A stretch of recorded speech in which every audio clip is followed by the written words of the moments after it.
Hi, YouTube. Hi, I'm Darren, I'm Kiba. and in this segment, we're going to be talking about different backgrounds or upbringings.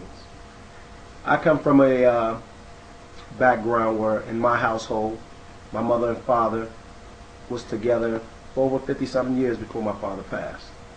And would it make a difference in relationships and how you view relationships? Well, I'm not sure. I come from a background where my parents were divorced when I believe I was around age 4. So, do we view marriage or relationships differently because your parents were together for 50 years and my parents were, I guess, maybe a good 4 or 5 years together?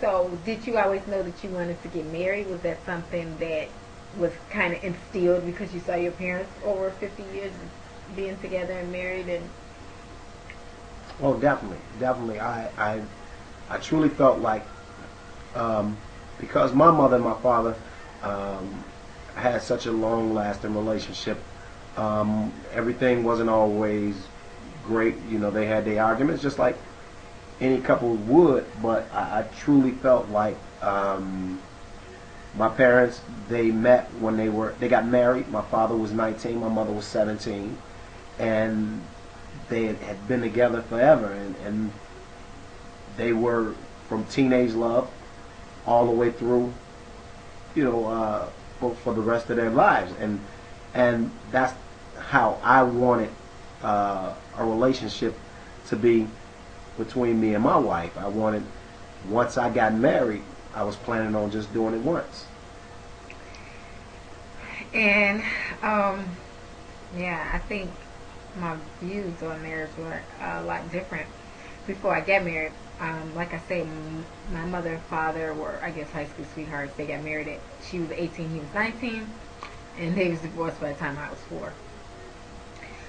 So, and it wasn't the greatest relationship, that they had. So, I think growing up, I never looked at it as that it actually bothered me that my parents wasn't together. I don't think it even crossed my mind because it was like no big deal. So I thought, but on hindsight, I always looked at marriage as something that not necessarily that I wanted. It was more so, to me, I've always said that I know that I would have multiple husbands. Like, I thought that was the fashionable thing when you hear that, these celebrities are married 4 and 5 times. Yeah. I just always knew that I would have multiple husbands. Growing up as a younger kid, I never looked at marriage as something that was solid and that was forever. I always looked at it like, okay, I would have my first husband and I would have my second husband. Hopefully those views has changed. I got older, and even then, I wasn't so into marriage and obsessed with it like most of my friends. They were obsessed with getting married and being married. Well, for me, I think it was the total opposite, and I don't know if that's why I got married first, because it was the total opposite for me. Maybe. I just didn't really look at marriage so much as like something that had to be, but once I did get married, like I said, marriage is an adjustment. I love it. I really do. And it is an adjustment, and it's a work in progress every day. It's definitely a labor of love to make it work, to keep it exciting, to bring different personalities to the picture. I am a different personality than my husband. I love him truly because he is a wonderful man. But we are different people, too, that share a commitment as one. But, and I think I struggled with that at first. Can I be me as well as be a wife? Mm-hmm. Could I still obtain my own identity? Or would I just kind of fade away in this whole marriage thing? I struggled with that in the beginning of our marriage a lot, trying to find myself and wondering, was I going to lose me in the process? Well, I think that some people kind of I think a lot of people kind of struggle with that, and men as well, because men sometimes think they're going to have to change a lot of the things that they do with their friends and things of that nature. Some things you do have to change because there are things you have to compromise. Can I still come in at 6 o'clock in the morning and I have a wife? No, I mean, there's something. Came in at 6 o'clock in the morning.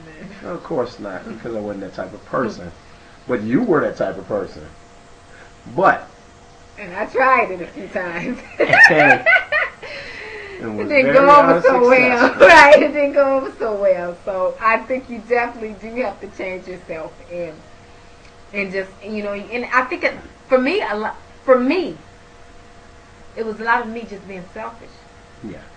Me being the old me and want to still live my life as a single woman, and not want to compromise and realize that I was in a marriage and for it to work, that I would have to compromise some of me to keep a respect level in the relationship. And that's definitely the whole thing. It's about respect. And what we kind of established from one another in the beginning was, I established, and my wife tried to test me and crossing the lines. What I would take, what I wouldn't take, and just as well as she. She let me know what she would take and what she wouldn't take. And those boundaries you don't cross, and those help in a successful relationship or a successful marriage. Will it work out all the time? I think it probably would if you don't cross that line. But if you're crossing that line constantly and you feel like you should be across that line, then maybe you shouldn't be with the person that you're with.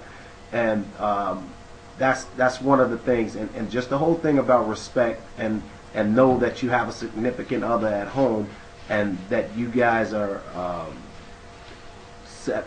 You don't have to necessarily set a timeline, but I know if I go out, and I very seldom go out, I know if I go out, there's nobody that can put no pressure on me. And in the start of the segment, we were talking about different backgrounds.